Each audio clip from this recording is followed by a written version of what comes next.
Bismillahirrahmanirrahim bahwasanya hari ini kita bisa berkumpul dalam kegiatan pengimbasan modul 1.4 budaya positif yang akan dilaksanakan oleh Pak Ahmad Jairi Sayarani sebagai calon guru penggerak angkatan 11 dari SMP Negeri 2 Kutawaringin ya. Itu mungkin pertama-tama sebelum ke materi pengimbasannya saya mewakili Pak Jairi untuk mengucapkan banyak terima kasih terhadap Bapak Ibu yang sudah menyempatkan waktunya untuk menghadiri kegiatan pengimbasan ini. Nah, mudah-mudahan kegiatan-kegiatan ini saya mewakili Bapak mungkin ya sebagai staf Wakasek memotivasi Bapak Ibu guru ya, Bu Dida, Pak Haji, mangga Bu Rizka, Bu Neni untuk mengikuti, Pak Adit mangga mengikuti kegiatan guru penggerak karena banyak manfaatnya ya buat Bapak Ibu sekalian. Pak Firman, Hapunten ya, Pak Firman dan kawan-kawan, ya gitu. Pak Ibu di video ya jadi serius.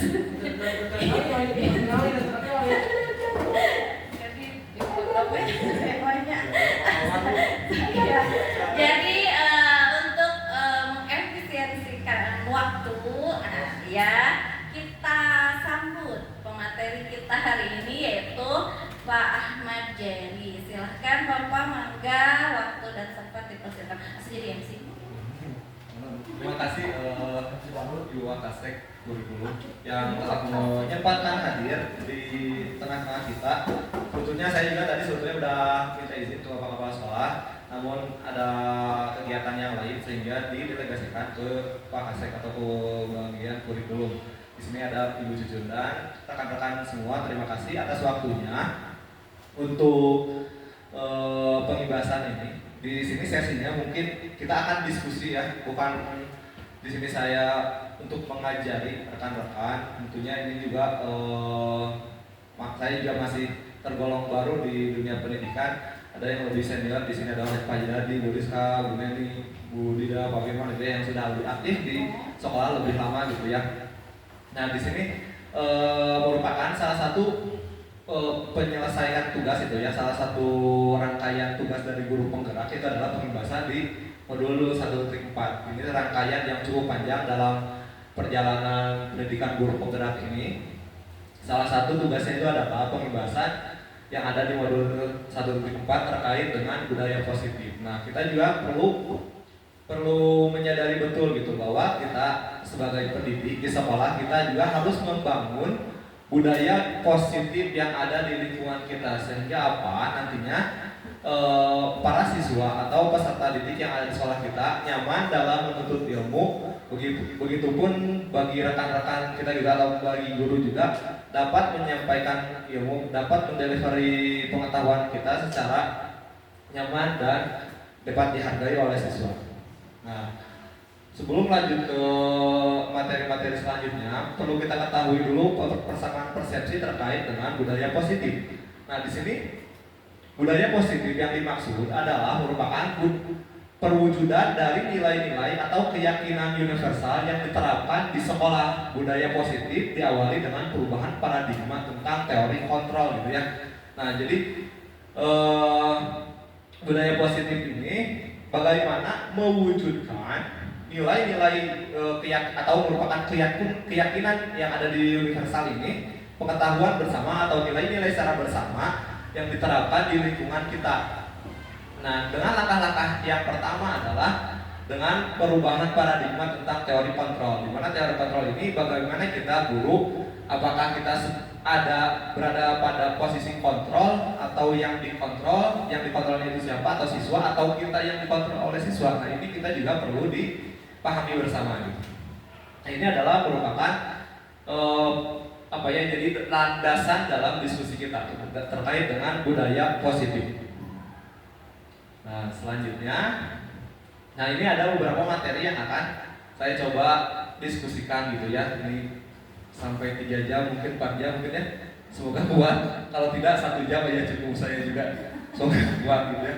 Terkait dengan budaya positif.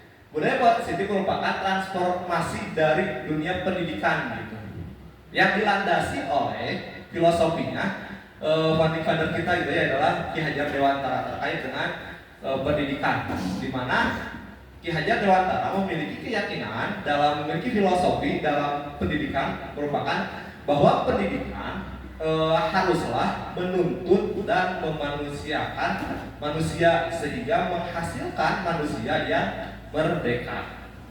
Nah, tentunya di dalam menciptakan manusia yang merdeka ini kita juga harus mengetahui bagaimana caranya mengontrol diri kita maupun peserta didik yang akan kita ciptakan sebagai manusia yang merdeka. Teori kontrol yang dikemukakan oleh William Glasser ya, yang pertama, kita tidak bisa mengontrol orang lain, hanya Anda yang bisa mengontrol diri Anda. Nah, jadi kita juga harus mengetahui betul bahwa diri kita itu yang bisa mengontrol terhadap kita adalah diri kita sendiri. Begitupun siswa gitu ya, yang bisa mengontrol terhadap siswa adalah siswa itu sendiri. Jadi posisinya kita tidak menghilang, tidak seolah-olah haruslah berpandangan bahwa siswa itu harus dikontrol oleh guru, sehingga menghasilkan disiplin dalam artian belajar kontrol diri dengan menggali potensi diri kita sendiri agar terdapat tujuan yang mulia, yaitu menjadi seorang yang diri kita inginkan berdasarkan nilai-nilai yang diri kita hargai. Sehingga untuk menerapkan budaya positif ini, salah satunya adalah bagaimana kita dapat disiplin terhadap diri kita maupun disiplin terhadap siswa gitu ya. Begitupun kita harus dapat menanamkan disiplin ini seperti apa terhadap siswa. Ini akan saya bahas secara sepintas. Lalu yang keduanya adalah semua perilaku memiliki tujuan. Tentu kita pahami betul bahwa setiap perlakuan, setiap kita berperilaku tentunya memiliki motif yang ada di dalam diri kita, sehingga apa yang kita lakukan memiliki dasar. Oh, sekarang saya harus ke sekolah. Tujuannya apa ya? Atau motif dalam diri kita apa ya? Apakah ingin terlihat kerja oleh tetangga gitu mungkin ya? Atau misalkan memang kita memiliki niat yang mulia untuk membangun manusia yang merdeka, atau motif-motif yang lain yang ada di dalam diri kita. Nah, teori motivasi ini yang dibagi menjadi dua. Ada motivasi secara intrinsik atau dari dalam diri kita, dan yang kedua ada yang ekstrinsik atau dari luar diri kita. Yang pertama kita bahas terkait dengan motivasi yang datangnya dari luar atau dari ekstrinsik gitu ya.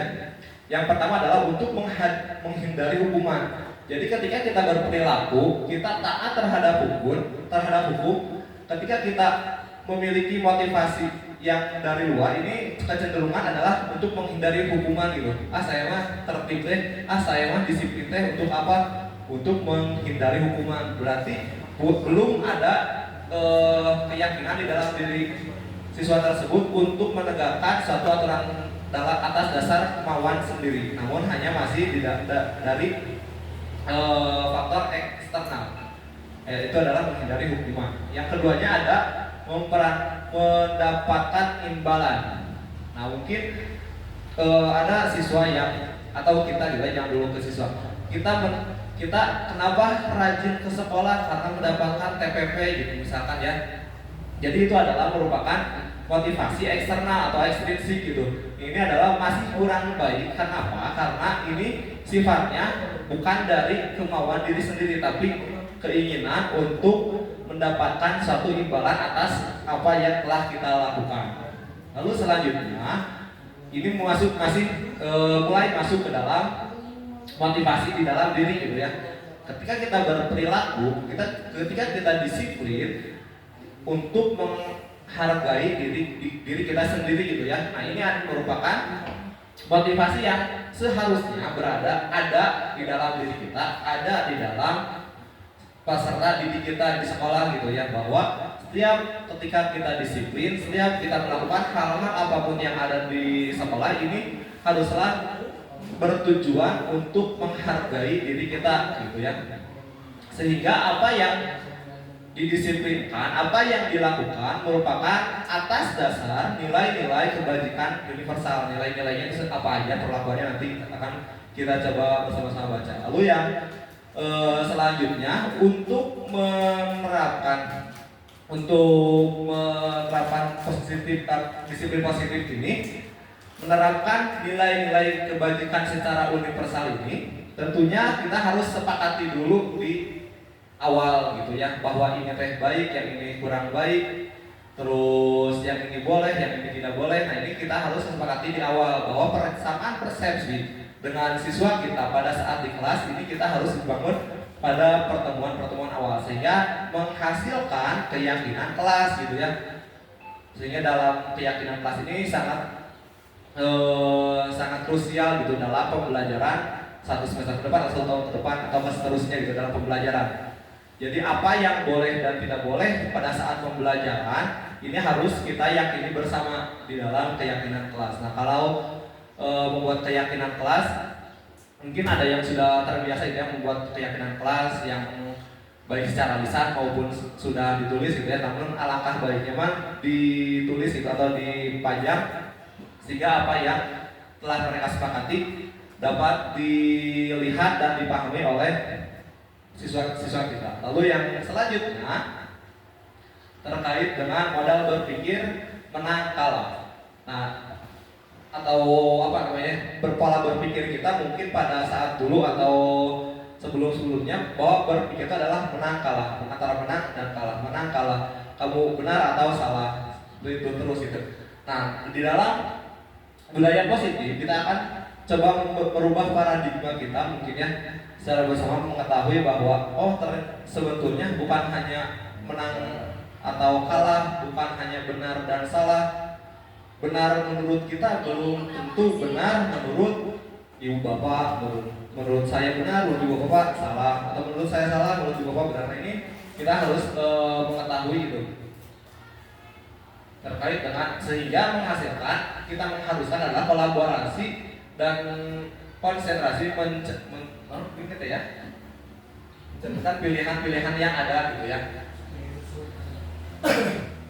Nah, sehingga dengan mengetahui bahwa bukan kita benar atau salah, menang atau kalah, sehingga kita bisa mengetahui kontrol kita itu sebagai seharusnya ada di mana, bahwa kontrol kita terhadap siswa, kita bisa berperan sebagai penghukum, yang kedua ada pembuat rasa bersalah siswa, yang ketiga ada teman, yang keempat ada pemantau, dan yang kelima ada manajer. Nah, posisi seperti ini konkretnya seperti apa nanti kita akan coba bahas secara bersama.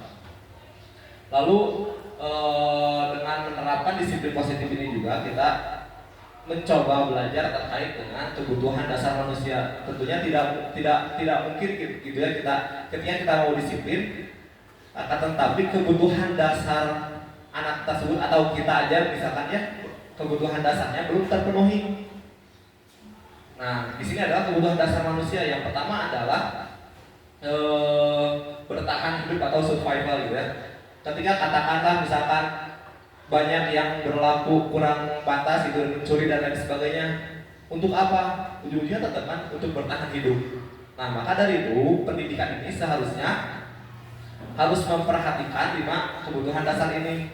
Mungkin beberapa anak yang melanggar aturan, mungkin beberapa anak yang bandel dikatakan gitu ya, mungkin kebutuhan dasar manusianya belum terpenuhi gitu. Lalu yang keduanya adalah penguasaan atau kekuasaan, bahwa manusia pada dasarnya butuh kekuasaan terhadap teritorial tersendiri gitu ya, terutama terhadap dirinya sendiri, perlu diakui dan lain sebagainya. Lalu yang ketiganya adalah kasih sayang dan rasa diterima. Tentunya sebagai manusia kita juga memerlukan dan mengharapkan adanya kasih sayang, baik kasih sayang kita terhadap anak atau anak terhadap kita, dan rasa diterima oleh lingkungan, oleh keluarga, oleh peserta didik mungkin yang utamanya ketika kita di kelas. Dan yang keempat adalah kesenangan, rasa bahagia yang harus muncul di dalam diri kita.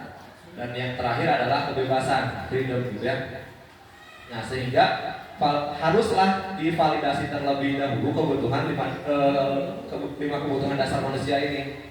Kita harus penuhi, coba terpenuhi terlebih dahulu, sehingga dengan terpenuhinya 5 kebutuhan dasar manusia ini, tentunya peserta didik akan lebih konsentrasi, akan lebih tertarik dengan apa yang akan kita coba ajarkan atau coba kita transfer ilmuannya. Nah, seperti itu. Nah, terus selanjutnya kita akan coba dengan kegiatan yang apa yang namanya pemantiknya gitu ya. Kita akan coba berpasang-pasangan. Di sini ada berapa pasang? 1, 2, 3, 4 pasang gitu ya. Nah, berdua Bu Cucu dengan Bu Rizka ini berpasang-pasangannya. Bu Cucu dengan siapa tuh? Dengan Pak Dadi. Oh, Pak Dadi dengan Pak Firman, Pak Adit dengan Bu Dida. Kan udah setel banget Bu Dida sama Pak Adit selalu. Oh, Dida Dadi ya. Dadinya raya. Dida Raya. Oke, kita berpasang-pasangan. Kita coba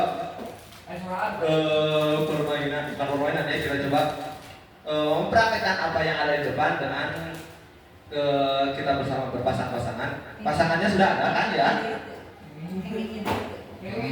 Oke.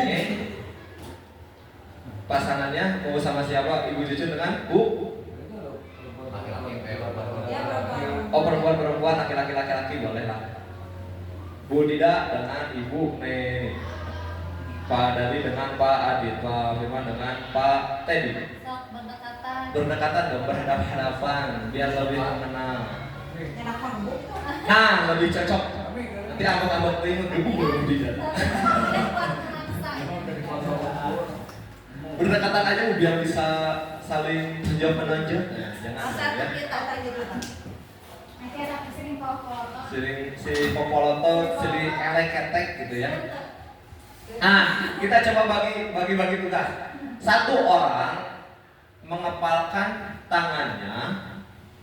Mau 2 atau 1? Satu cukup 1? Nah, 1 ya, karena bedas, jadi 1 aja. 1 tangan, 1 orang yang bertugas untuk mengepalkan tangan sekeras mungkin. Anggap genggam apa yang paling berharga di dalam diri ibu bapak, genggam di dalam tangannya. Dan 1 orang bertugas untuk membukanya. Dengan cara apa? Dengan berbagai cara. Silakan caranya tergantung ibu bapak. Oh, saya mau elek-elek, saya mau takol silahkan jangan dibuka. Terserah gitu. Atau mau dipaksa. Yang jelas sebisa mungkin sampai ke buka. Oke ya, kalau siapa? Oh, Bu Dida yang menghafal, Bu Cucut menghafal, Pak Adit menghafal, Pak Firman menghafal. Siap ya? Kita videonya mana coba? Tadi itu lagi di video sama saya Ibu. Oke ya. Siap 1, 2, 3 dengan berbagai cara, silakan coba. Masih ada kopi dulu ya memang. Baik, sertifikasi yang saya remuk. Buka. Sertifikasinya diklik. Sip, hese. Wah, buka.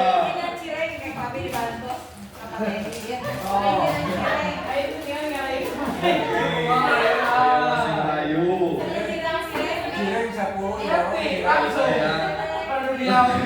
Ada yang dipaksa mengelek-ketek, masih berusaha jagoan, teguh dalam pendirian. Ayo. Oke, waktunya sudah habis ya. Dari permainan tersebut kita akan coba jawab pertanyaannya. Kita coba dari laki-laki yang terlebih dahulu ya. Apakah Anda membuka kepalan tangan Anda? Mengapa? Apa alasan Anda? Atau B, membuka kepalan tangan Anda? Kita coba dari pasangan dulu, Pak Teddy dan Pak Firman. Pak Firman, kenapa membukanya? Sedangkan ada yang berharga digenggam oleh Pak Firman. Karena ada yang lebih berharga dan itu jauh lebih panjang gitu. Oh, oke. Kalau Pak Adit? Iya mah aku ngelakuin. Nanti libur nanti. Kalau Pak Dadi, apa yang dilakukan agar membuka Ya diberikan sesuatu yang bernilai. Oh, berarti mau berikan sesuatu yang bernilai. Nah, sekarang kita coba gali nih. Kenapa ibu-ibu ini tidak sampai membuka kepalanya, baik Bu Dida maupun Bu Cucu? Bu Dida dulu deh. Istiqomah. Harus istiqomah. Jadi tidak tergoda dengan apapun. Kalau Bu Cucu? Karena bujukannya be aja. Udah lama dibujuk. Kurang bernilai.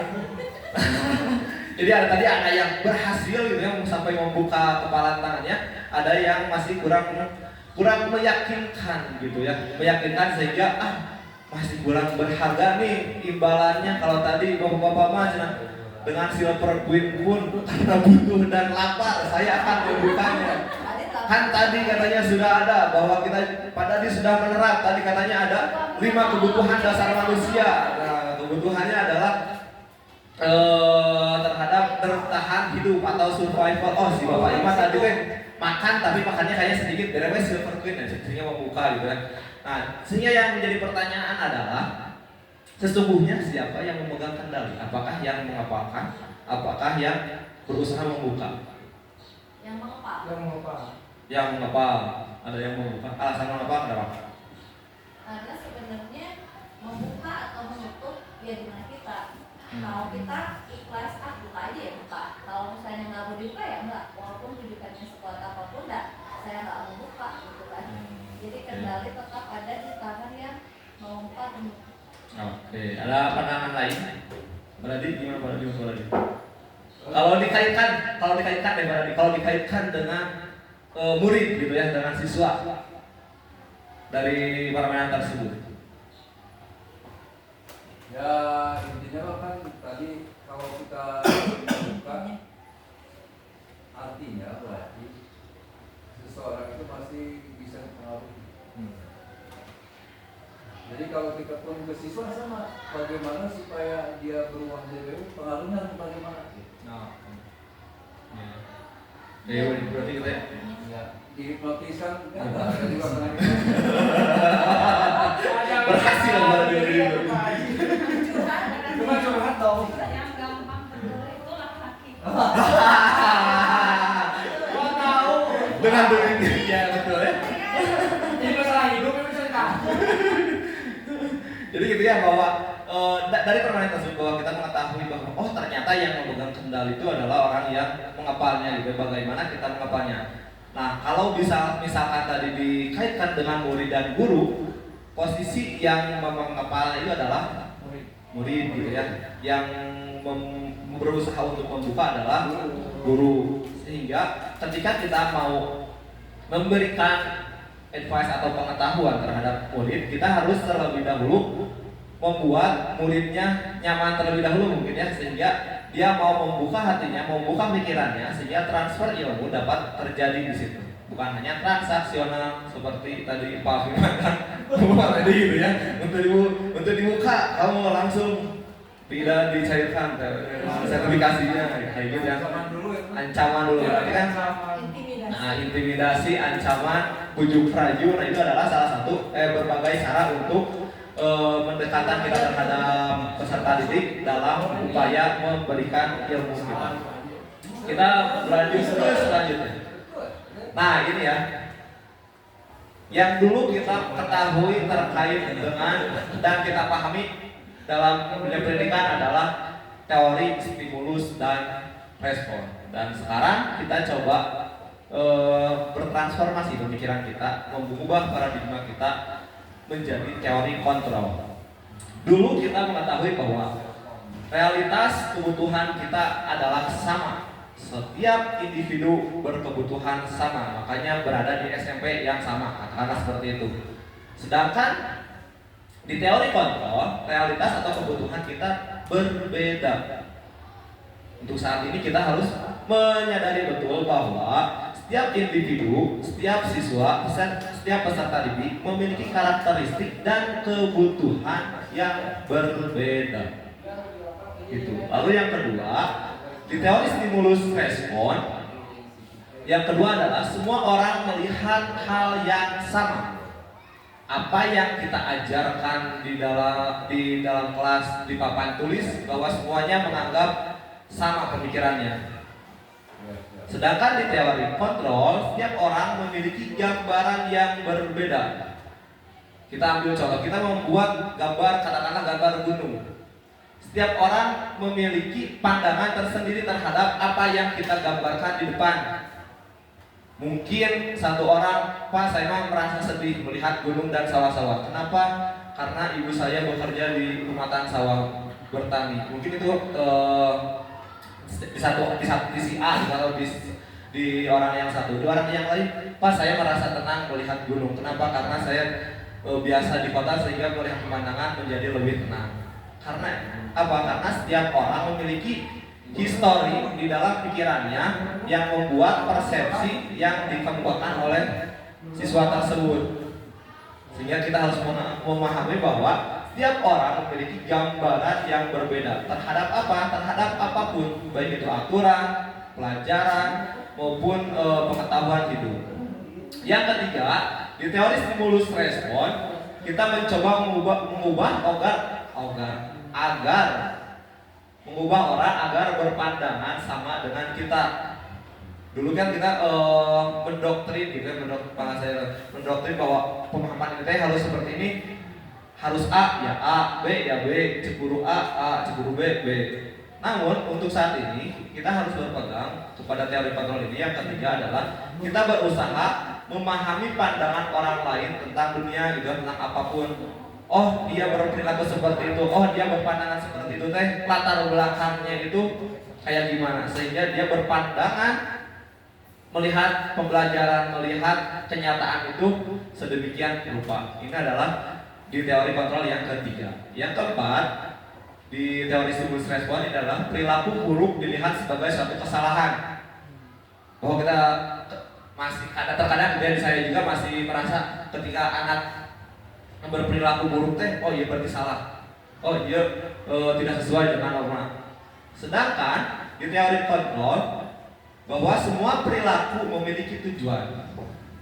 Kita berperilaku A tujuannya ada, B tujuannya ada. Begitupun di anak.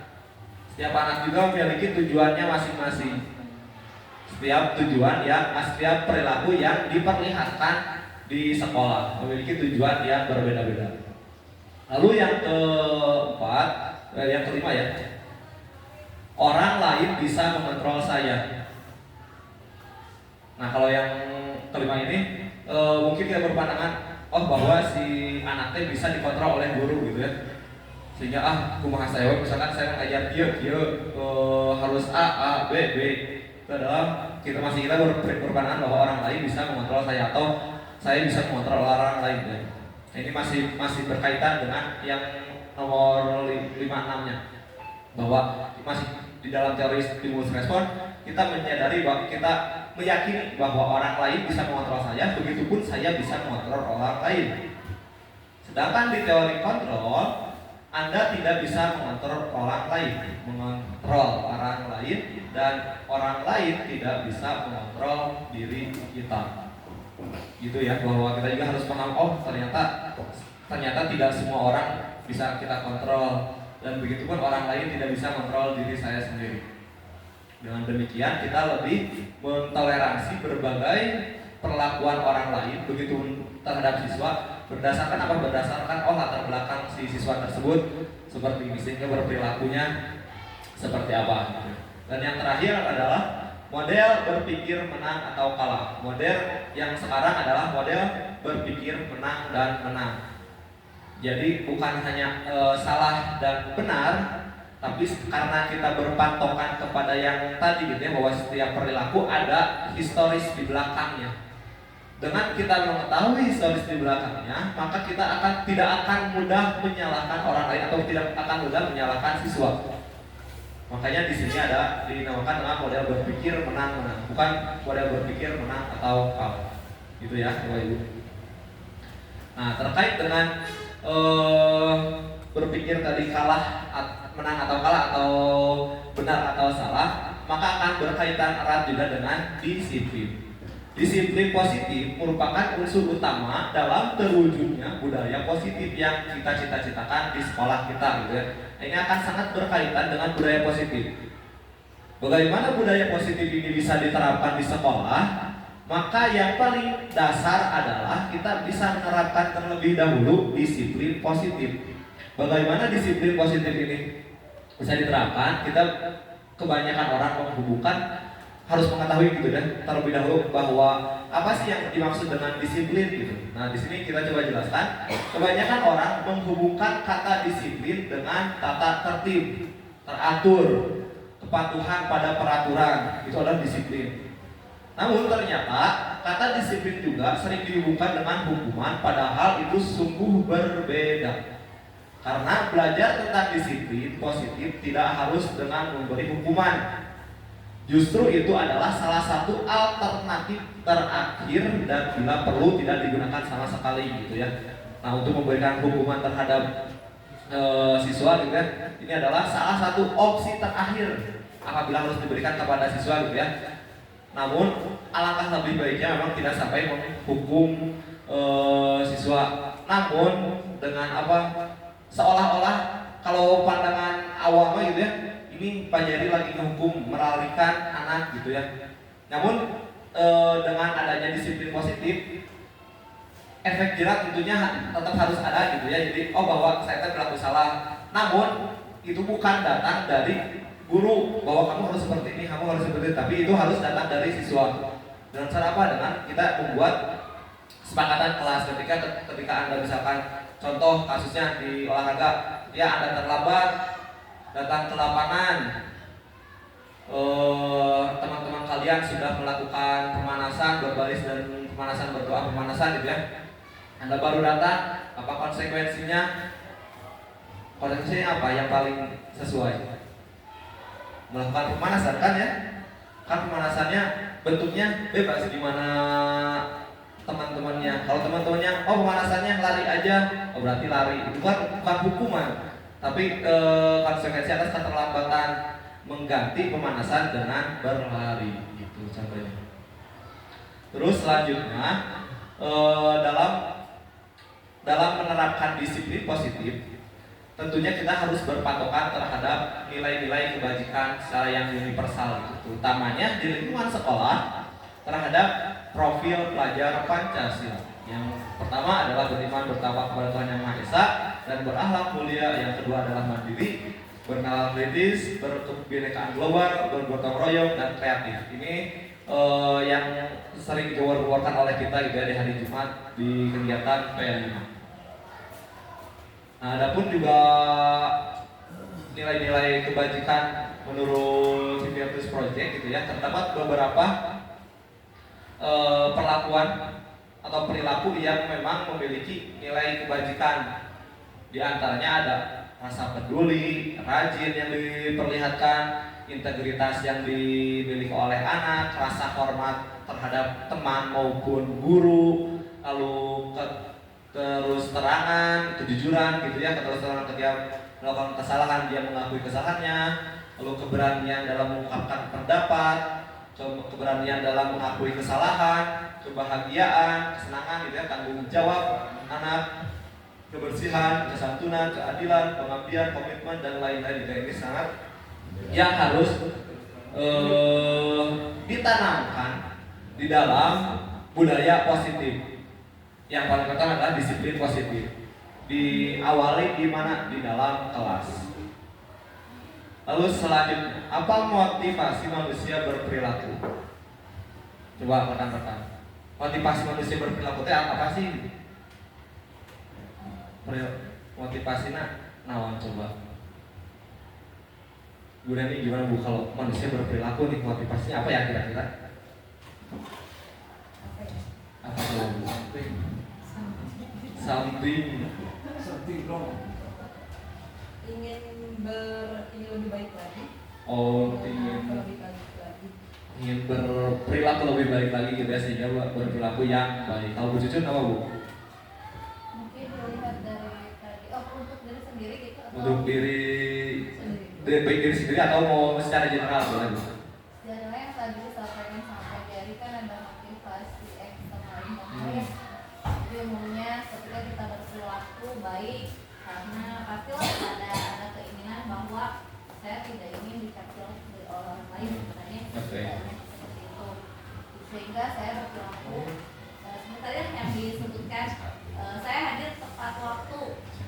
motivasinya agar saya dihargai sama orang lain gitu kan ya, bahwa saya sesuai dengan aturan itu. Mungkin awalnya seperti itu, namun lama kelamaan yang bagusnya betul sekali ada motivasi dari diri sendiri, dari internalnya itu. Jadi bahwa saya berperilaku itu ya buat saya sebagai seorang guru gitu kan. Berarti kan apa yang saya lakukan ya identitas saya seorang guru, seperti itu kewajiban ibu. Oke, boleh sekali Bu, gimana Bu? Kalau Ibu berperilaku sebetulnya apa sih yang ada di dalam benak Ibu sehingga berperilaku tersebut, baik-baik itu perlakuan baik ataupun buruk? Biasanya baik. Baik sih, cuma tuliskan orang yang baik, saya juga Pak tahu betul.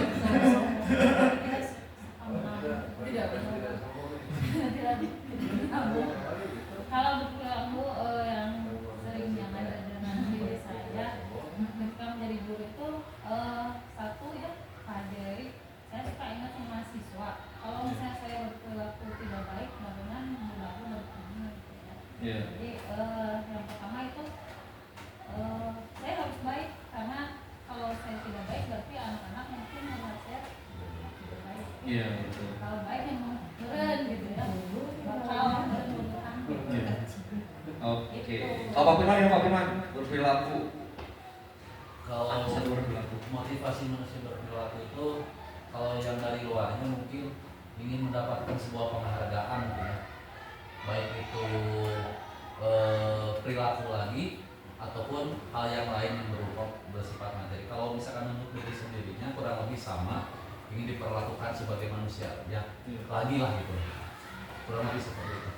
Oke, berarti ya motivasi manusia berperilaku yang tadi Ibu Bapak sampaikan ya sangat tepat itu. Pertama, motivasi berperilaku manusia itu adalah untuk menghindari ketidaknyamanan atau hukuman. Tadi ada yang menyampaikan bahwa saya berperilaku itu agar tidak dihukum atau tidak melanggar aturan. Katakan misalkan tadi datang tepat waktu, kita sebagai guru berperilaku seperti apa, itu motivasi eksternalnya untuk menghindari atas ketidaknyamanan, terutama hukuman gitu ya.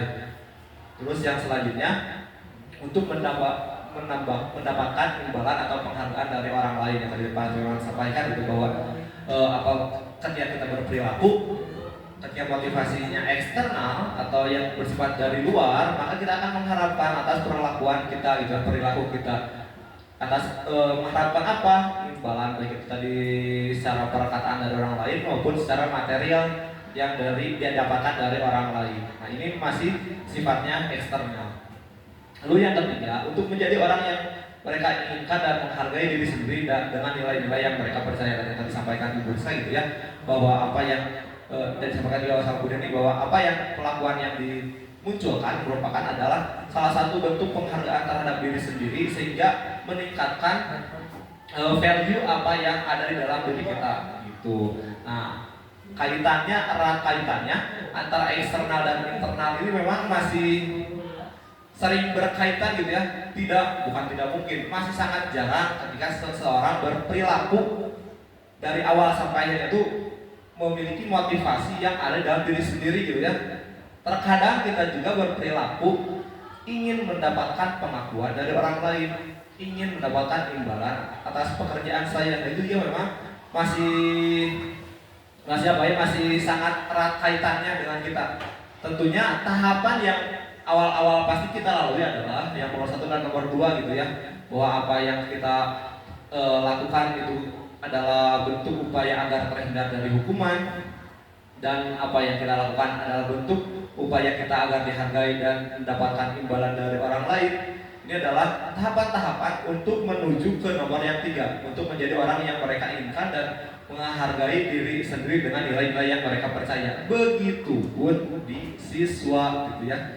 Ketika mereka disiplin terhadap suatu aturan, tentunya yang pertama adalah untuk menghindari hukuman yang ada di sekolah, agar rambutnya rapi, sieun ku Pak Adit dicukuran gitu kan. Sepatu harus putih, harus hitam, tidak putih, takut dirazia sama Pak Adit. Contoh itu adalah untuk berperilaku itu untuk menghindari hubungannya dengan Pak Adit yang memberi hukuman, contoh kayak gitu ya. Nah, ini adalah yang sifatnya dari eksternal atau dari luar. Atau mungkin siswa juga berlomba-lomba di dalam kelas agar bisa menjawab soal teh untuk apa? Untuk dapat imbalan dari Bu Jujun biar cepat pulang misalkan. Itu adalah dari eksternal gitu ya sifatnya, atau tertiba terhadap aturan teh biar apa? Biar dipuji oleh wali kelas. Nah, ini adalah masih sifatnya eksternal. Kita juga memang masih masih berupaya untuk apa?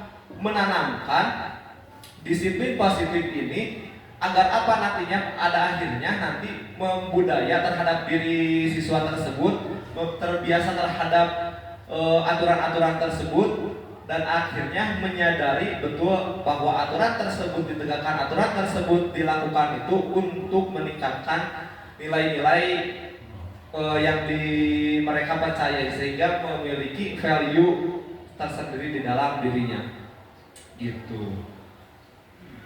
Nah, tujuan dari disiplin positif ini merupakan menanamkan motivasi ketiga pada murid-murid kita. Motivasi ketiga itu berarti tadi ya yang dari dalam internal, dari intrinsik kita. Jadi ketika murid-murid kita memiliki motivasi tersebut, mereka telah memiliki motivasi intrinsik yang berdampak jangka panjang. Motivasi yang tidak akan terpengaruh pada adanya hukuman atau hadiah. Nah, tentunya kan di awal tadi saya sampaikan bahwa ketika kita berperilaku, ketika peserta didik kita atau murid-murid kita berperilaku, tentunya yang tahapan paling awal memang pasti melalui takut dihukum, lalu pengen dipuji atau pengen dikasih reward, dan pada akhirnya ketika membiasakan disiplin positif ini, pada akhirnya akan melahirkan motivasi yang ada di dalam diri kita atau di dalam murid kita gitu ya, memantik motivasi intrinsiknya, sehingga tidak dengan adanya hukuman maupun tidak ada hadiah atau reward, dia tetap berperilaku sesuai dengan norma atau nilai-nilai kebajikan. Lalu mereka akan tetap berperilaku baik dan berlandaskan nilai-nilai kebajikan karena mereka ingin menjadi orang yang menjunjung tinggi nilai-nilai yang mereka hargai. Pada akhirnya mereka juga menyadari bahwa apa yang mereka lakukan adalah menjunjung tinggi nilai-nilai kebajikan yang mereka hargai. Dengan mereka hargai apa? Dengan cara apa? Dengan cara mengetahui terlebih dahulu nilai-nilai kebajikan yang ada di sekolah kita apa, nilainya apa, sehingga itu dapat memantik munculnya motivasi di dalam diri siswa. Nah ini nih, bagaimana cara kita sebagai guru untuk menanamkan disiplin positif yang positif ini kepada murid-murid kita, disiplin positif yang positif gitu ya. Bagaimana coba Ibu Wawan?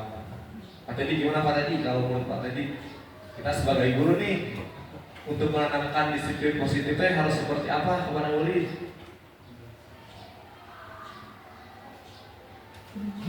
Pak Teddy, gimana Pak Teddy? Oh, kelihatan. Saya mah orang baru Pak, sudah belum menanamkan. Tapi Pak Teddy paling disiplin terhadap murid.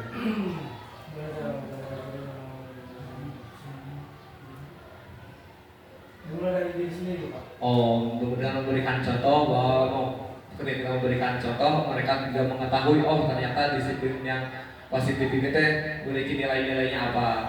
Oke, kalau Pak Adit, gimana Pak Adit? Menerapkan disiplin positif. Karena Pak Adit di sini yang paling tegak terkait dengan kedisiplinan siswa.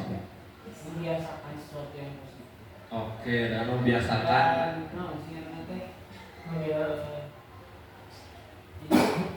Selalu mengingatkan kepada anak. Oke, selalu diingatkan. Kadang-kadang memang anaknya suka lupa gitu apa yang telah mereka sepakati, apa aturannya kan biasa terkadang lupa, sehingga dibutuhkan pengingat, kita reminder oleh guru. Kalau para di menurut yang pada dia. Pada prinsipnya memberikan contoh dan terus mengingatkan.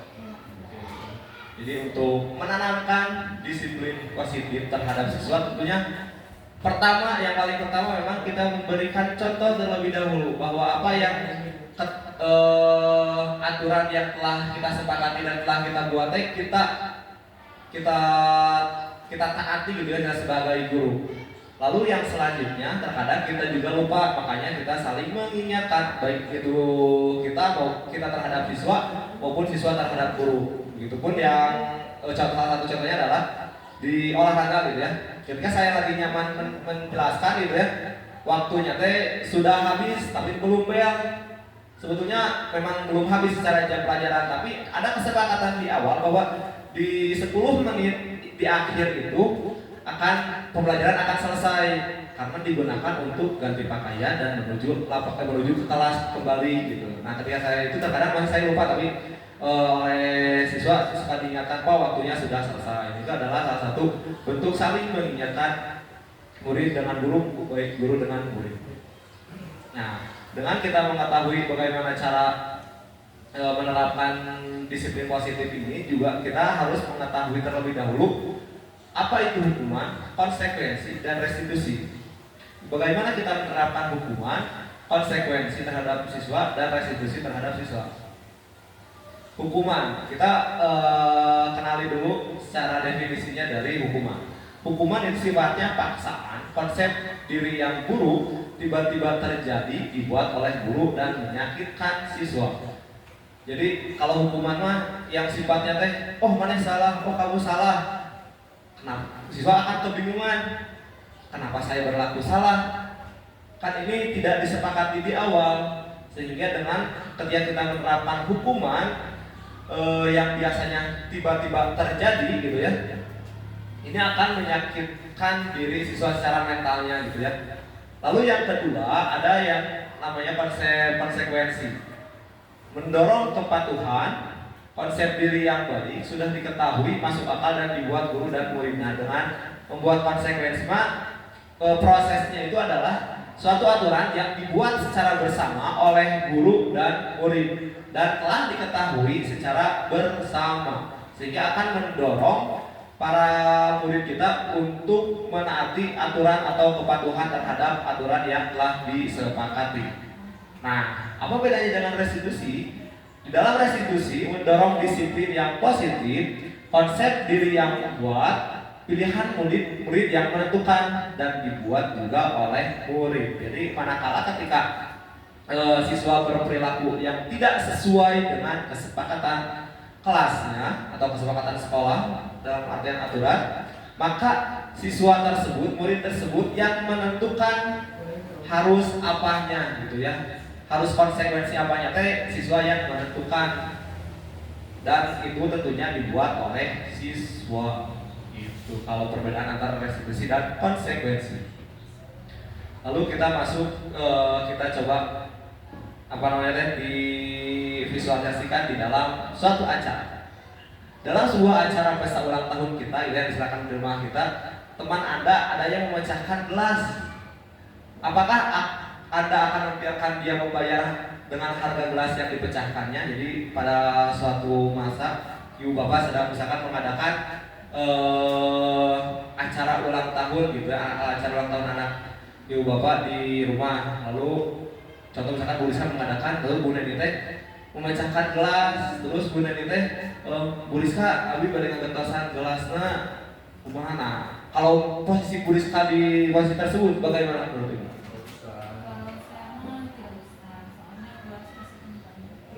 Merasa segini banyak. Kalau Piran Robiman, saya misalkan mau bersihkan gelas di acara Firman, gimana kalau Firman? Kalau berarti menurut saya pribadi berarti ya? Iya pribadi gimana? Nah, tidak ada teori. Kalau misalkan tamu ya biasa yang ke rumah, terus ada sesuatu yang terjadi di rumah saya ya mengikhlaskan. Sebagai rasa menghargai tamu ya. Tapi di luar beda lagi. Pajak anak. Kalau Bu Cucun gimana Bu Cucun? Iya sih, mungkin biasa jelaskan seperti itu. Ketika sama kasih bagi gelas gitu kan. Kasih gelas sama biasa pasti seperti itu umumnya. Iya. Kalau secara umum gitu ya seperti itu, tapi terkadang ternyata ada beberapa orang yang biasanya merasa bersalah gitu ya. Manakala kan kesalahannya itu tadi itu memecahkan gelas, manakala gelas tersebutnya belum diganti gitu, sehingga di dalam diri aduh kumahanya, meskipun yang punyanya teh sudah mengikhlaskan gitu ya. Nah ini juga harus kayak gimana ya kalau kayak gitu ya? Apakah berarti kalau posisinya misalkan Kemudian itu atuh Bu Lisa atuh kumaha ieu abdi teh terawas ku ibu lah kok eta gitu. Secara inisiatif mengganti saja. Oh, Menerima atau inisiatif. tidak, jangan menanyakan nominal atau apa, kita inisiatif ingin mengganti, membeli dengan gelas walaupun tidak sama. Berikan saja. Oke. Aris, berikan borosna gitu. Jadi pasangnya kemarin. Tapi betul ya ketika kadang ketika kita sudah mengganti ada perasaan iya betul. Jadi ada perasaan kalau misalnya belum mengganti walaupun kadang asal enak hati enak hati. Kecuali kalau di resto mah memang jadi pecah berarti Oh, jadi pertanyaannya sengaja atau tidak? Dipecahkannya. Kita sepakati dulu bahwa ini tidak disengaja mungkin ya. Dipecahkan, ini bahasanya dipecahkan, tapi di bawahnya dipecahkan katanya. Saya mau salah menggunakan imbuhan gitu ya. Yang saya memecahkan itu, memecahkan itu yang tidak disengaja gitu. Itu ya berarti ya terkadang untuk membayar ketidaknyamanan di dalam diri seseorang tersebut, berarti kita harus memfasilitasi juga ketika misalkan orang tersebut memaksa untuk menggantinya. Berarti begitupun dia di murid nih, kita kaitkan dengan murid. Ketika misalkan di dalam murid gitu ya, ketika ada yang berperilaku yang tidak sesuai, lalu kita teruskan diam kan, ini kan akan berdampak panjang juga gitu, sehingga ketika murid tidak berlaku sesuai dengan nilai-nilai yang diyakini, makanya harus bukan diberikan konsekuensi, diberikan teguran dan direstitusi dengan cara meyakinkan bahwa itu teh salah dan apa yang harus dilakukan untuk memperbaiki gelas tersebut ini juga yang harus diterapkan kepada siswa di dalam menerapkan disiplin positif. Terus keyakinan kelas.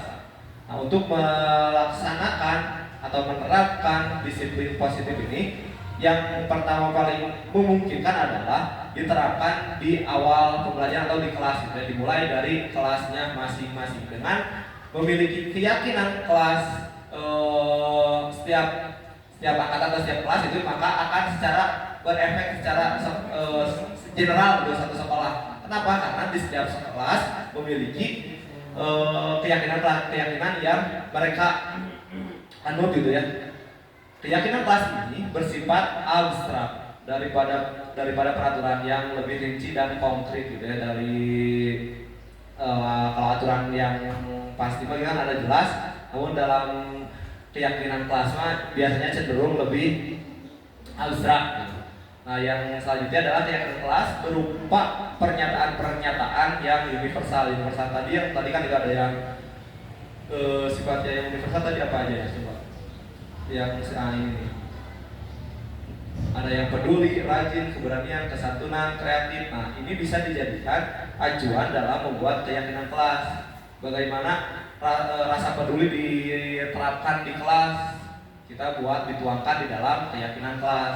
Bagaimana komitmen diterapkan di kelas, kita coba dituangkan di narasi keyakinan kelas itu. Terus ini yang tidak terlalu banyak sehingga mudah.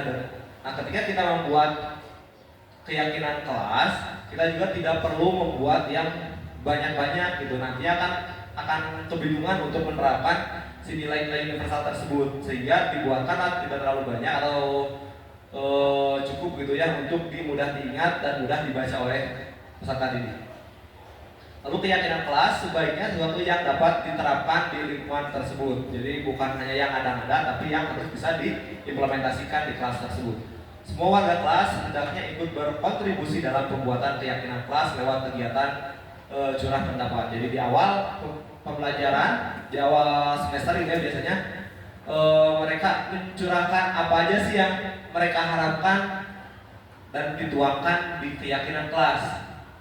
Apa yang mereka harapkan terhadap guru atau mereka terhadap sama siswa ini dicurahkan pada saat pembuatan keyakinan kelas.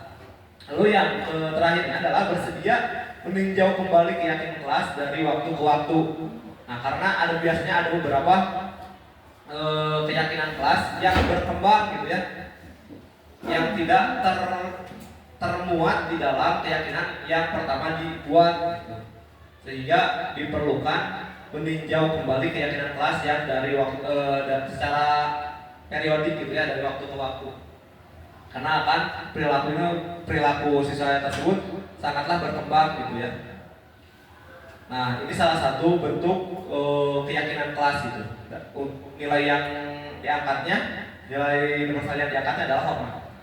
Kita buat menjadi keyakinan kelas, narasinya seperti ini kurang lebih. Kami meyakini bahwa sangat penting untuk menghormati semua orang dan barang milik orang lain. Narasinya kan seperti ini. Nah, realita di lapangannya ini sangat beragam. Bagaimana misalkan mereka ketika meminjam pulpen dari teman harus dikembalikan lagi. Bagaimana mereka pinjam alat olahraga harus dijaga dengan baik. Nah, ini adalah merupakan turunan dari keyakinan kelas yang 1 poin ini. Gitu. Lalu di dalam nilai bekerja, salah satu contoh narasinya kurang lebih seperti ini. Kami meyakini bahwa sangat penting untuk mengerjakan segala pekerjaan atau mengikuti kegiatan yang telah ditugaskan. Sehingga di dalam bekerja, di dalam menyelesaikan tugas ini, peserta didik lebih menghargai dan sungguh-sungguh di dalam menyelesaikan tugas tersebut. Selanjutnya ada nilai diterima dan dimiliki. Di sini salah satu contoh narasinya adalah kami meyakini bahwa sangat penting untuk merasa diterima pada suatu kelompok dan saling peduli satu dengan yang lain. Dengan adanya keyakinan kelas ini, maka ketika kita sebagai guru membuat kelompok, tentunya tidak ada lagi diskriminasi bung jeung si eta, bung jeung si eta. Ketika ada bahasa seperti itu, maka siswa tersebut telah mengingkari keyakinan kelas yang telah dibuat. Nah, seperti itu ya. Ini salah satu 3 contoh dalam narasi keyakinan kelas. Dengan nilai kebajikan universal adalah hormat, bekerja dan diterima dan dimiliki. Selanjutnya kita ada kasus nih, contohnya Ibu No. Nah, kasusnya seperti ini. Ibu Novi, guru wali kelas 8A di SMPN Pulidus, dan bingung menghadapi ulah salah satu murid di kelasnya, yaitu Dadi. Beberapa anak di kelas 8A telah datang padanya dan mengeluhkan Dadi yang seringkali meminta bekal makan siang mereka dengan paksa. Jika Anda menghadapi situasi seperti Ibu Novi, apa yang akan Anda lakukan? Menurut Anda kira-kira apa alasan Dadi melakukan hal itu? Iya, betul. Betul, Ada salah satu kebutuhan yang tidak terpenuhi, ya, kebutuhan survivalnya, kebutuhan akan hidupnya dia kurang, sehingga dia membutuhkan sarapan.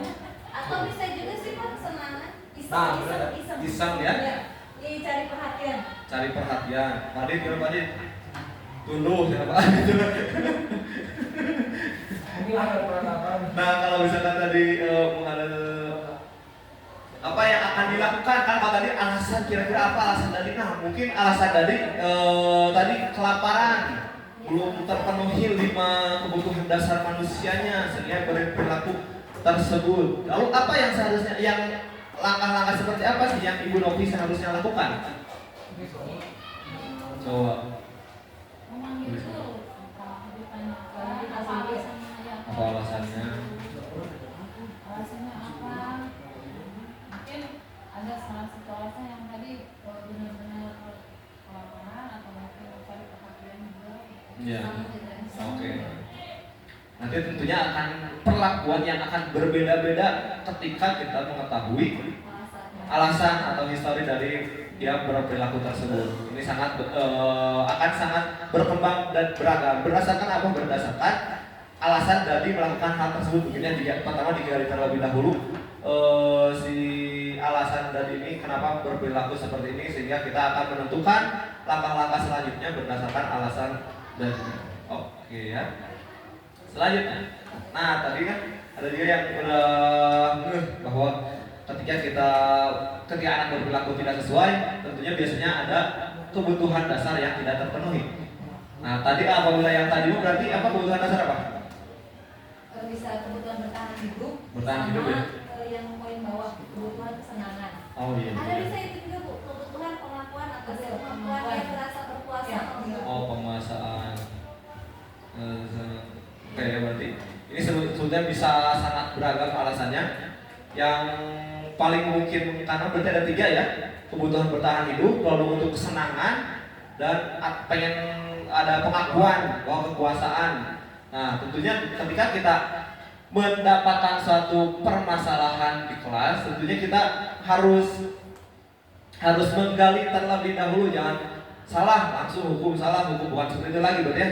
Untuk sekarang berarti ketika anak berperilaku tidak sesuai dengan keyakinan kelas, maka digali terlebih dahulu apakah kebutuhan bertahan hidupnya terpenuhi, apakah kebutuhan untuk diterimanya terpenuhi, apakah kebutuhan pengakuan atas kemampuannya dipenuhi, apakah kebutuhan akan dipilihnya atau kebebasannya dipenuhi atau tidak, apakah kesenangannya dipenuhi atau tidak. Sehingga manakala kita mengetahui alasan tersebut, oh misalkan kebutuhan bertahan hidupnya tadi yang tidak terpenuhi, lalu langkah apa yang harus diambil, akan sangat berbeda manakala kebutuhan kesenangannya yang tidak terpenuhi. Kebutuhan dasarnya memang ada terpenuhi gitu ya, dia sebetulnya bawa bekal dari rumah, dia pagi-paginya sudah sarapan, tapi kebutuhan kesenangannya yang tidak terpenuhi. Tentunya ini perlakuan yang akan kita berikan terhadap di kasus yang tadi akan sangat berbeda. Nah, terkait dengan posisi guru sebagai kontrol gitu ya, menurut dosen di sini ada 5. Yang pertama ada kita sebagai penghukum, ada kita sebagai pembuat merasa bersalah, ada kita sebagai teman, ada juga sebagai pemantau, dan ada juga sebagai manajer. Tentunya ketika kita menerapkan kelima ini, ketika kita sebagai penghukum kita akan menjadi membuat anak seperti apa, ketika kita membuat orang merasa bersalah, anaknya bereaksinya itu akan seperti apa, tentunya akan sangat berbeda-beda. Nah, di sini ada dirincikan kembali gitu ya. Ini ada tiga kolom besar yang berbeda. Yang pertama ada motivasi, ya, identitas gagal, kontrol dari luar. Identitas berhasil atau sukses, kontrolnya dari luar juga. Dan ada yang terakhir, identitas berhasil, sukses, yang dari kontrol atas dirinya sendiri. Yang pertama, ketika kita berposisi sebagai penghukum, jadi si anak cenderung menghindari hukuman atas dasar kontrolnya dari luar. Ketika kita berposisi sebagai penghukum, biasanya guru berbuat menghardik, menunjuk-nunjuk, menyakiti atau menyindir gitu perlakuan gurunya itu. Kata-katanya biasanya yang keluar adalah, kalau kamu tidak melakukannya, awas ya, rasakan pembalasanku, bukan gitu ya, rasakan hukumannya, kayak gitu ya. Kalau dia kita berperilaku sebagai penghukum. Lalu selanjutnya, lalu hasil yang didapatkan apa? Anak kecenderungan memberontak, menyalahkan orang lain, lalu berbohong. Ketika mereka berperilaku tidak sesuai dengan keyakinan yang diyakini oleh kelas, kecenderungannya dia memberontak, dia menyalahkan orang lain, dia berbohong atas apa yang dia lakukan. Kaitannya dengan dunia realitas gitu ya. Murid melalaikan guru di luar, di dunia yang berkualitas. Nah, jadi ketika misalkan kita berposisi sebagai penghukum, biasanya setelah di dunia nyatanya atau di masyarakatnya, kecenderungannya murid selalu menghindar dari guru tersebut. Lalu murid berkata, biarkan saja, nanti juga dia marah lagi.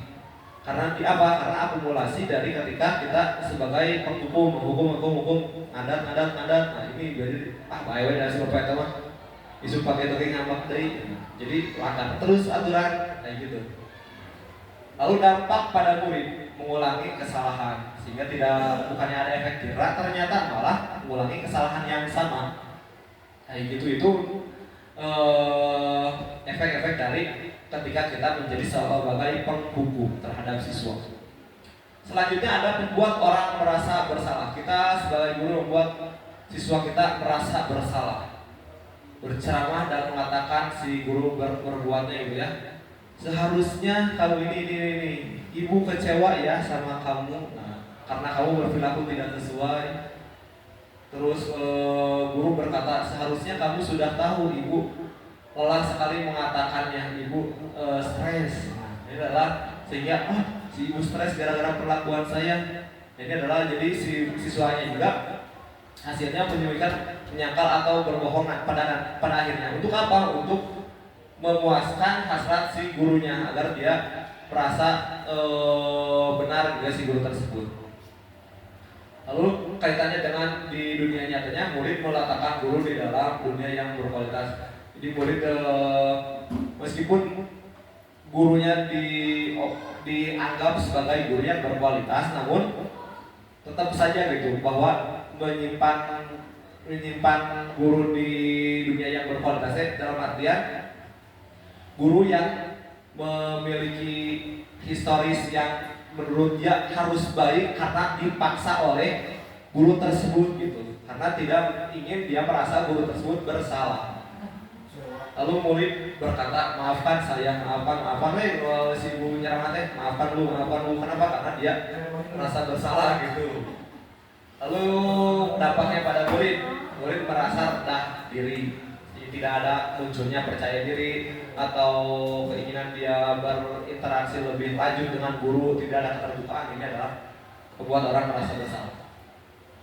Lalu yang ketiga, ketika kita berlaku selayaknya teman, guru biasanya membuat alasan-alasan untuk muridnya. Karena sudah merasa teman gitu ya, ada posisinya sebagai layaknya teman, jadi ngayang-ngayang we aturan-aturan ini karena semau gue gitu ya, ini itunya. Terus ketika guru berkatanya, ayolah lakukan demi ibu, jadi seolah-olah kamu berlaku baik teh untuk siapa? Bukan untuk dirinya, tapi untuk gurunya gitu.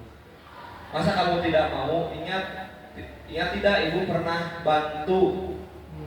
Nah, ini adalah ketika kita berposisi sebagai rekan gitu ya dalam menerapkan disiplin positif ini. Terus murid berkata, saya kira ibu bapak teman saya ternyata begitu. Nah, jadi ada kekecewaan terhadap guru tersebut. Karena apa? Karena ternyata apa yang dia rasakan sebagai murid itu ternyata masih ada gap antara guru dan murid, meskipun rasa-rasanya si murid tersebut udah merasa teman dengan gurunya. Biasa nama si muridnya jadi ngalunjak atau guru lagi sama ngalunjak, nah gitu. Jadi ada tidak adanya batas antara si guru dengan murid tersebut. Terus dampak yang dirasakan dari muridnya adalah teman tidak mandiri atau ketergantungan, merasa menjadi teman atau tidak mandiri karena sering dibantu tadi oleh si guru tersebut, dan ketergantungan terhadap guru tersebut. Ketika menyesuaikan dengan mata pelajaran lain dengan guru yang berbeda karakternya, ini akan sangat kesulitan. Kenapa? Karena dia telah tergantung kepada guru yang tersebut yang menjadi berposisi sebagai teman tersebut. Terus ada juga posisi sebagai posisi kontrol sebagai pemantau. Jadi si guru berperilaku sebagai pemantau. Guru berbuat menghitung dan mengukur, menghitung kesalahan, menghitung kebaikan, selalu diukur. Terus guru berkata biasanya, apa peraturannya? Peraturannya kan A, B, C, D. Ketika kamu berbuat baik, kamu mendapatkan bintang atau misalkan mendapatkan poin. Bila kamu tidak baik, maka kamu dikurangi poin. Itu adalah biasanya hitung-hitungan terus, kalkulasi terus gitu ukurannya. Terus menyesuaikan diri apabila diawasi, jadi tidak atas dasar kemauan sendiri. Terus yang selanjutnya, murid meletakkan guru pada mobilnya berkualitas. Muridnya berkata, berapa bintang yang harus saya peroleh? Yang tadi yang saya poin ya, poinnya harus berapa halaman yang harus saya tulis. Sehingga ini adalah bentuk kepatuhan kita karena kita dipantau oleh guru dan dihitung ketika kita melakukan baik nilainya berapa, buruk pengurangannya berapa, atau diberi bintang berapa, atau dikurangi bintangnya berapa. Sehingga dampak yang terjadi pada murid adalah menitik beratkan pada konsekuensi atau hadiah untuk dirinya. Jadi dalam dia teh masih fokus teh, oh ketika saya berlaku ini teh akan mendapatkan ini, oh ketika saya melanggar ini teh saya akan dihukum ini. Nah ini akan transaksional sifatnya. Akan berbeda dengan ketika kita berperilaku sebagai manajer. Nah diharapkan kita semua berada di posisi ini gitu ya, berperilaku sebagai manajer. Guru berbuat mengajukan pertanyaan-pertanyaan apa yang kita yakini yang diyakini dalam kelas ini apa, lalu apa yang bisa kamu kerjakan untuk memperbaiki masalah ini. Jadi ada permasalahan, kita tanya kembali kepada siswa, posisi kita sebagai manajer, apa yang kita yakini di kelas ini, apakah sudah sesuai dengan keyakinan kelas atau tidak. Nah ini adalah posisi kita sebagai manajer. Apabila tidak sesuai, lalu apa yang harus dilakukan agar perlakuan ini bisa diperbaiki atau memperbaiki kesalahannya. Ini adalah kita sebagai posisi sebagai manajer. Nah, sehingga hasil yang didapatkan adalah menguatkan pribadi siswa, kesadaran terhadap siswa, menguatkan pemecahan masalah yang mereka hadirkan, mereka pikirkan dengan gurunya dan dimanage oleh seorang guru. Lalu murid berkata, bagaimana cara saya bisa memperbaiki keadaan. Ketika mereka berperilaku tidak sesuai, maka mereka akan berpikir, lalu bagaimana ya cara saya harus menyelesaikannya, memecahkan permasalahan ini harus seperti apa, dibantu oleh manajer, oleh guru. Sehingga dampak pada muridnya diharapkan mengevaluasi diri sendiri, bagaimana cara memperbaiki diri sehingga sense terhadap menyelesaikan permasalahan ini cenderung lebih besar kaitannya dengan ketika kita menjadi manajer, dan diharapkan murid menjadi seperti yang tadi saya sampaikan. Oke, gambaran dalam kenyataannya kita coba saksikan video ini. Oke. Di posisi sebagai pembuku.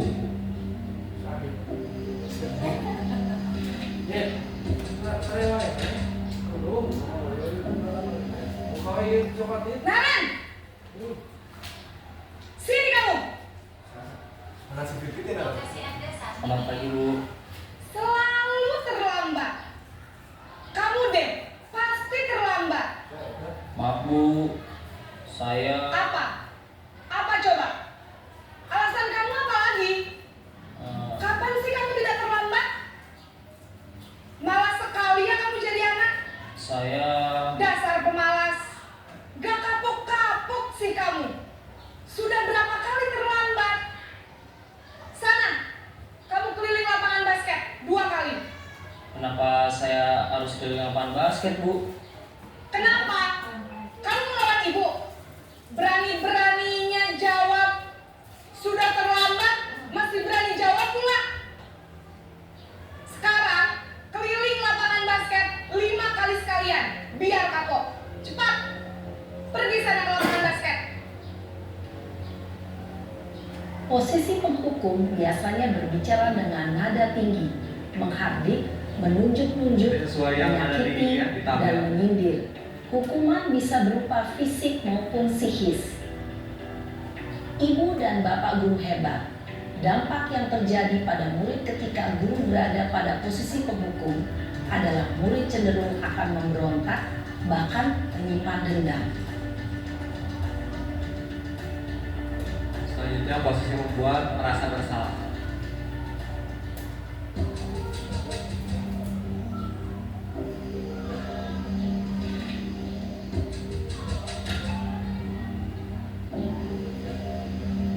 Naran!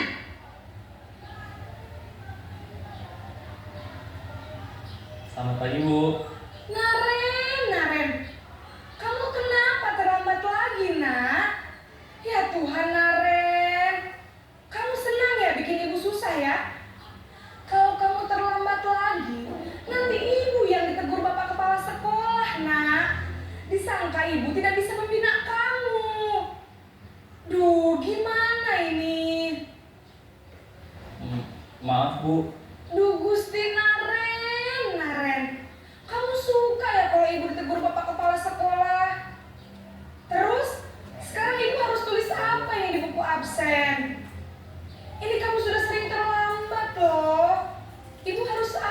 coba? Maaf Bu, maaf sekali. Ya sudah, lain kali jangan bikin ibu susah lagi ya nak ya. Ibu tidak akan kuat lagi kalau kamu begini terus. Bisa jantungan kalau ibu tegur bapak kepala sekolah. Sana cepat ke kelas.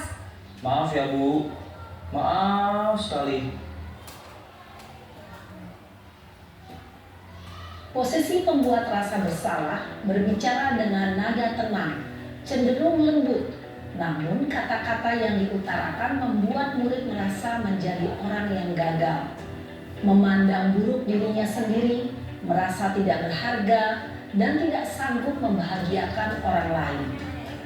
Ketika guru mengambil posisi pembuat rasa bersalah, murid akan menganggap dirinya yang bersalah dan ia akan menyimpan emosi negatif tersebut di dalam dirinya. Ada posisi suara yang kemana ya?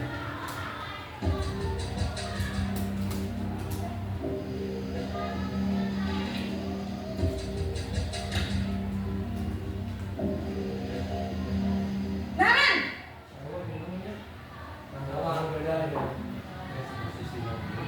Selamat pagi Bu. Wah, sudah jam berapa ini nak? Terlambat lagi ya sayang. Iya Bu, habis ibu saya lupa membangunkan saya Bu. Kamu malah menyalahkan ibu kamu. Kamu bukannya anak yang larinya paling kencang. Kok terlambat sih? Iya Bu, saya memang terlambat bangun tadi. Jadi biarpun saya lari kencang, tetap gak kekejar Bu. Ya sudah sana. Nanti lain kali larinya lebih kencang lagi ya. Biar gak terlambat lagi. Bikin seneng ibu. Demi ibu. Bisa kan? Bisa lah Bu. Ya sudah sana masuk kelas. Ibu beresin urusan absen kamu. Kamu ini ada-ada saja. Dalam posisi teman, guru berbicara dengan nada suara ramah, akrab, cenderung bersenda gurau untuk menjaga suasana tetap santai. Murid akan merasa senang, aman, dan akrab dengan guru. Identitas yang tercipta adalah identitas sukses atau berhasil. Namun, perlu diingat, karena ini masih dorongan eksternal, maka ada faktor ketergantungan dari murid kepada orang tertentu. Di sini guru absennya, sehingga di lain waktu murid bisa berperilaku baik, namun hanya kepada orang-orang tertentu saja.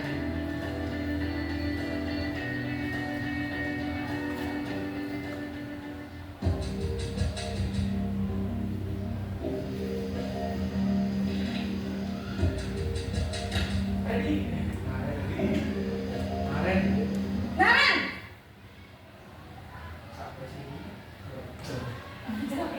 Selamat pagi Bu. Naren, apa peraturan sekolah kita tentang jam berapa kita harus masuk sekolah nak? Kita harus di sekolah jam 7 Bu. Iya betul, sekarang sudah jam 7.20. Naren sudah tahu konsekuensinya jika terlambat hadir. Paham Bu, saya harus tinggal kelas pas jam istirahat selama 20 menit. Iya benar, konsekuensinya demikian. Jadi nanti jam 9.30 pas istirahat, kamu harus tinggal di kelas, kerjakan tugas tambahan untuk ketertinggalan kamu, ya? Baik Bu. Posisi pemantau mengandalkan penghitungan atau data untuk mengontrol murid. Guru mengarahkan murid berdasarkan peraturan dan konsekuensi. Seorang pemantau menunjukkan bahasa tubuh dan ekspresi wajah yang datar dan cenderung formal.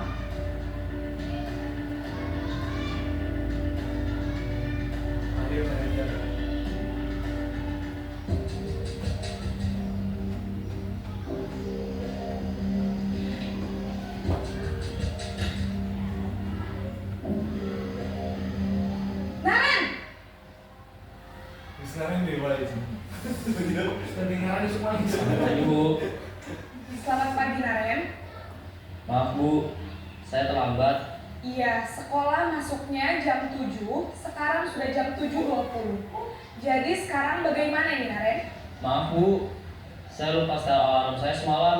Baiklah, menurut kamu, keyakinan sekolah yang mana yang perlu kamu tingkatkan? Menghargai diri sendiri dan orang lain mungkin ya Bu. Setuju. Jadi, apakah Naren meyakini prinsip saling menghormati tersebut? Iya Bu, saya meyakininya. Apakah Naren bersedia memperbaiki masalah keterlambatan ini? Bersedia Bu. Bagaimana kamu akan perbaiki masalah keterlambatan ini? Saya akan coba untuk tidak lupa menyetel alarm saya Bu. Baik, kalau Naren lupa menyetel alarm di rumah, ada orang yang kira-kira bisa bantu mengingatkan tidak? Ada Bu, kakak saya, Kak Emma. Ada lagi selain Kak Emma? Selain Kak Emma, ada ibu saya. Baik, jadi yang mengingatkan Naren adalah Kak Emma dan ibu kamu ya? Kira-kira akan mulai start alarm kapan nih Naren? Setelah pulang sekolah, akan segera saya lakukan. Baik, jadi Naren akan setel alarm untuk bangun besok pagi dan akan diingatkan oleh kakak dan ibunda Naren ya. Ada lagi yang mungkin perlu dilakukan Naren agar tidak terlambat bangun lagi? Tidak ada Bu. Baik Naren, terima kasih untuk kerjasama kamu. Sekarang kamu perlu kembali ke kelas untuk belajar. Baik Bu, terima kasih. Posisi manajer adalah posisi kontrol yang disarankan untuk membimbing murid memiliki sikap disiplin yang positif, yaitu murid yang mandiri, bertanggung jawab, dan dapat memecahkan masalah. Tujuan dari posisi ini adalah agar murid dapat berefleksi atas tindakannya. Guru akan dengan tulus memberikan pertanyaan-pertanyaan bermakna, sehingga membuat murid dapat belajar dari kesalahannya dan mencari sebuah solusi untuk menyelesaikannya. Oke, Bapak Ibu. Tanggapannya gimana Bapak Ibu atas? Baik. Baik. Naren 5 kali. Dan 5 kali terlambat. Jadi penyesuaian posisi ini tentunya implementasi terhadap siswanya mungkin itu gambarannya gitu ya. Dan efek-efeknya mungkin akan berdampak pada muridnya yang telah disampaikan tadi gitu. Nah, adapun memang sebagai manajer ini rasanya memang cukup sulit dilaksanakan ya. Tapi ini ya bukan menjadi hal yang tidak mungkin, tapi kita upayakan. Kebanyakan di sini mungkin saya juga masih termasuk gitu ya, masih berposisi sebagai konsekuensi atau di sini nih, atau memantau, mengkonsekuensikan apa yang kesalahan maupun kebenarannya itu dikonsekuensikan. Kan tapi satu tahap lagi kita berupaya untuk menjadi seorang manajer bagi peserta didik kita sehingga Saya semua ada Pak. semua ada. Kenapa begitu? Membuat orang merasa bersalah pernah ketika posisinya biar dia paham gitu ya. Tapi menjadi seorang teman juga pernah. Mendekati. Atau ya gitu ya. Hanya kalau penghukum pernah, cuman kalau sampai menghabis banget sih ya enggak. Tapi ada kalanya saya menghukum. Oke, berarti posisi kontrol ini diterapkan berdasarkan keadaan situasi dan kondisi gitu ya. Ada kalanya kita sebagai teman, ada kalanya kita sebagai pemantau, ada kalanya kita membuat anak menjadi seorang yang bersalah. Tergantung apa? Nah, berarti kecenderungan kitanya yang harus lebih kaya lagi, kaya dengan pemahaman. Oh, ketika sebagai menerapkan membuat orang yang merasa bersalah itu diterapkannya kepada siswa yang seperti apa? Oh, kita memberikan siswa penghukuman kepada siswa yang seperti apa?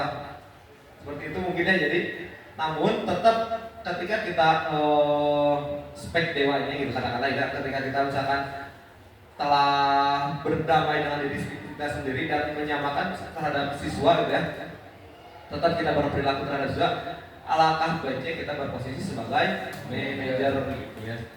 Ini posisi kita ya. Nah, ini kasus terakhir. Pada saat jam istirahat, kita kan tadi sudah melihat kasusnya si Naren 5 kali kasihan dengan cara perlakuan yang berbeda-beda. Ketika kita menemukan suatu permasalahan pada saat jam istirahat, Dila dan Alivia bertengkar di kelas sampai membuat kegaduhan. Hal ini dikarenakan Dila tidak menerima jika tempat pensilnya rusak oleh Alivia. Terus apa yang harus kita lakukan untuk menyelesaikan permasalahan yang dialami oleh Dila? Dengan referensi tadi ya, ada 5 posisi kontrol yang telah kita saksikan dan kita pahami. Ya kalau spek dewanya mah manajer. Dan cara kamu kalau manajer? Dengan cara mungkin memanggil mereka, terus apa namanya, si kan manajer itu kita tidak menyodorkan hukuman ataupun konsekuensi ya, tapi si anak sendiri yang solusinya muncul dari si anak sendiri. Jadi ditanya mungkin sesuai tadi video Naren tadi, keyakinan kelas apa yang sudah kamu apa namanya ingkari dengan bertengkar itu gitu kan. Berarti apa yang harus dilakukan, bagaimana dilakukan. Jadi bertanya kepada mereka dan mereka yang memberikan solusi. Oke, siap. Nah, berarti untuk menyelesaikan suatu permasalahan, salah satu contoh permasalahan tersebut, kita dapat menerapkan adalah segitiga restitusi. Di mana segitiga restitusi ini, contoh kasusnya kan yang tadi ya, kita si Dila sama Alivia yang bertengkar di kelas sehingga tempat pensilnya rusak. Ya. Langkah pertama yang bisa dilakukan yang tadi adalah yang pertama menstabilkan identitas. Dengan cara apa? Berarti kita sebagai guru memberikan pemahaman terhadap Dila dan Alivia bahwa setiap orang pasti pernah melakukan kesalahan, termasuk Dila dan Alivia juga. Tadi yang membuat salahnya siapa? Dila. Si Dila ya, Dila tidak. Bukan Alifa ya. Dila Alifa. tidak menerima jika tempat pensilnya dirusak, jadi yang merusaknya Ini adalah Alivia. Oke, berarti si Alivia yang merusak tempat pensilnya Dila. Berarti bahwa kita memberikan pemahaman terhadap Alivia, setiap orang pasti pernah melakukan kesalahan. Alivia, bukan adalah satu-satunya yang pernah melakukan kesalahan. Sehingga setelah menstabilkan identitas, si siswa tersebut, oh iya, apa-apa ya ternyata melakukan kesalahan pun, terutama ini kesalahan yang tidak disengaja. Terus validasi tindakan yang salah dengan cara apa? Dengan cara menanyakan apakah tentunya punya alasan gitu ya si siswa teh. Alasannya apa sih untuk kenapa sampai bertengkar seperti itu sehingga bisa terjadi kerusakan. Kalau dia punya alasan kenapa melakukan itu, lalu bisa juga ditanyakan, adakah cara yang lebih efektif untuk mendapatkan apa yang kamu butuhkan atau tidak? Nah, ini bisa ditanyakan gitu, langkah-langkahnya. Lalu yang ketiganya adalah menanyakan keyakinan dengan perilaku tersebut. Keyakinan kelas apa yang telah kita sepakati, apakah kamu melanggar atau tidak? Kalau misalkan, oh iya melanggar, lalu harus seperti apa langkah penyelesaiannya? Dan tadi Bu Cucun sampaikan, apakah si Alivia ini teh memperbaikinya atau malah kita menjadi menghukum? Alivia kan memberikan solusi atas permasalahan yang Dila dan Alivia alami. Cara apa? Dengan cara yang tadi memperbaiki tempat pensilnya, gitu ya kurang lebihnya. Nah, ini salah satu aksi nyata saya dalam menerapkan budaya positif dengan cara membuat kesepakatan atau keyakinan kelas.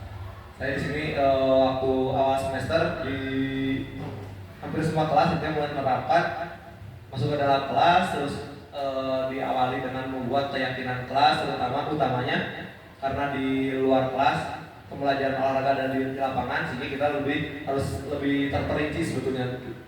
Kemudian di sini saya membuat ringkasannya karena butir-butir yang penjelasannya itu ada di kelas. Yang pertama, untuk nilai hormat, kami membuat kesepakatan untuk saling menghargai dan menghormati semua orang, barang orang lain dan alat olahraga yang digunakan. Ini narasi keyakinan kelas. Lalu bekerja, kami meyakini setiap tugas yang kami dapat harus dilaksanakan dengan sungguh-sungguh. Terus diterima narasinya, kami bersepakat untuk menerima setiap anggota yang ada di kelas, di kelompok tanpa membeda-bedakan. Lalu yang terakhirnya, menghargai waktu, kami sepakat untuk menggunakan 15 menit yang pertama digunakan untuk mengganti pakaian, menuju lapangan, berbaris dan pemanasan, serta 10 menit akhir jam pelajaran digunakan untuk mengganti pakaian kembali dan menuju kelas. Ini salah satu keyakinan kelas yang telah diterapkan dan dibuat di kelas-kelas yang saya ajarkan. Adakah pertanyaan? Adakah pertanyaan? Bapak Ibu harusnya tidak ada ya. Seperti murid kita cukup ya. Sangat terperinci.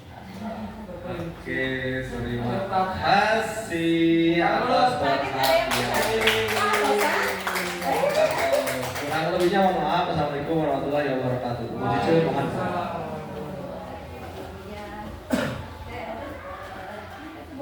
Ya, terima kasih Pak Jari, sangat-sangat menarik ya Bapak ya materinya. Mudah-mudahan dengan pembahasan kali ini bisa memotivasi kita untuk menjadi lebih baik lagi. Dan mudah-mudahan seperti tadi kata Pak Jari, betul sekali sebagai seorang posisi kontrol manajerial itu susah, ya kan? Tapi tidak mungkin tidak bisa dilakukan gitu ya. Selama kita mau berusaha untuk menjadi seorang manajerial, tapi mungkin bertahap gitu kan. Karena betul sekali sekolah kita membutuhkan pembiasaan terlebih dahulu, mungkin pembiasaan karena ada paksaannya. Jadi memang diawali dari motivasi eksternal dulu, tapi mudah-mudahan seiring berjalannya waktu muncul motivasi internal ya Pak, gitu ya, dari dalam diri siswa. Jadi tidak seperti Pak Haji tadi bilang, jangan bosan untuk selalu diingatkan gitu ya. Dan inti nama betul guru adalah digunggu dan ditiru ya Pak ya. Jadi buatlah menjadi contoh yang baik dulu gitu ya. Itu yang disampaikan, mudah-mudahan bermanfaat. Terima kasih Pak Jari, terima kasih teman-teman semua. Sekian, assalamualaikum warahmatullahi wabarakatuh. Waalaikumsalam warahmatullahi wabarakatuh. Jadi panitia Paul dan juga